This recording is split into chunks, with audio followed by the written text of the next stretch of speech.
made a mistake by coming alone. Chapter 2. The Family of the Lab. The elevator opened on a white hallway lined with framed children's drawings. Crayon suns, stick figures holding hands, blue houses, and one picture of a girl with bright red eyes and no mouth. A woman waited for me at the end of the corridor. She wore a lab coat over a faded sweater, and her hair was pulled back in a messy bun. Dark circles under her eyes made her look like she had not slept in days. "You must be Lena," she said. "I'm Dr. Harris. We've been expecting you." Her voice tried to sound calm. It did not quite succeed. I followed her through a glass door into a common room that looked strangely like a daycare center. A couch, a TV, a low table with board games and books. A large window looked out on a small fenced yard with a swing set and a single bent tree.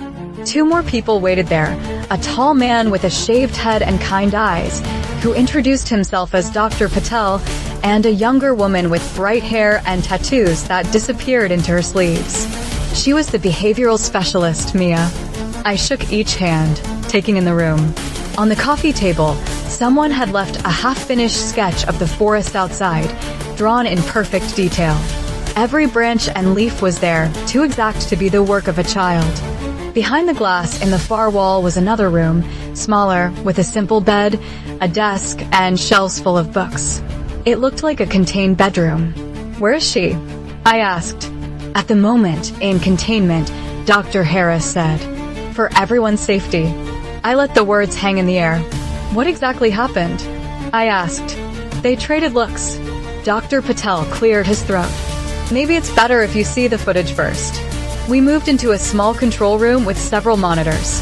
One screen showed live feeds, empty hallways, the common room we had just left, the yard outside. The last screen was black, labeled containment. Dr. Harris sat at the console and pulled up a video file. The timestamp said 3 days ago. The camera looked down on the same common room, bright with morning light. The staff sat around the low table with a small girl in gray clothes. Nora.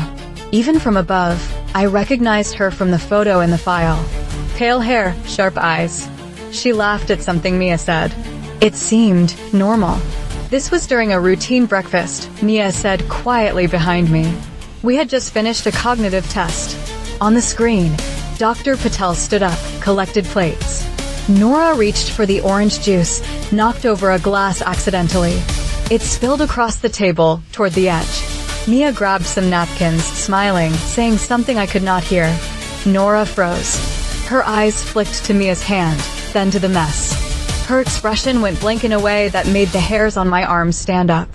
"Watch her eyes," Harris whispered. The girl slowly raised her head and looked around the table. Her gaze lingered on each person's face, one by one, as if measuring them. Then she moved. It was too fast for a child. Too fast, even for a trained adult. She stood in a single, smooth motion, grabbed the broken glass from the table edge where it had shattered, and drove it into Mia's eye. Blood sprayed the camera lens. The image blurred. On the screen, there was screaming, people grabbing, Nora's small body twisting with shocking force. For 1 second, the lens cleared enough for me to see her face. She was not angry. She was not even excited. She was curious. The video paused. My hand was on my own eye before I realized I had moved. I forced it down. "Is Mia?" I could not finish. "I'm here," Mia said quietly, still seeing out of one eye.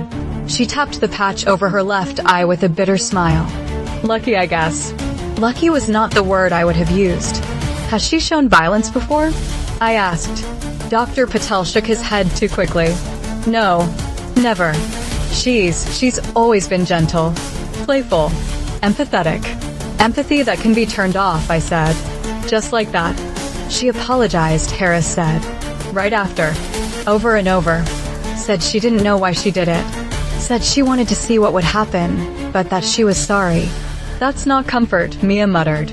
I looked at the frozen image of the girl's face, eyes wide, glass in her hand. There was no hate there, only a bright, cold interest. "How old is she really?" I asked. "Chronological age, about 5 months," Harris said. "But biodevelopmental, about 6 years. Psychologically, that's what we're still trying to understand." I turned away from the screen. I'll need to interview each of you, I said.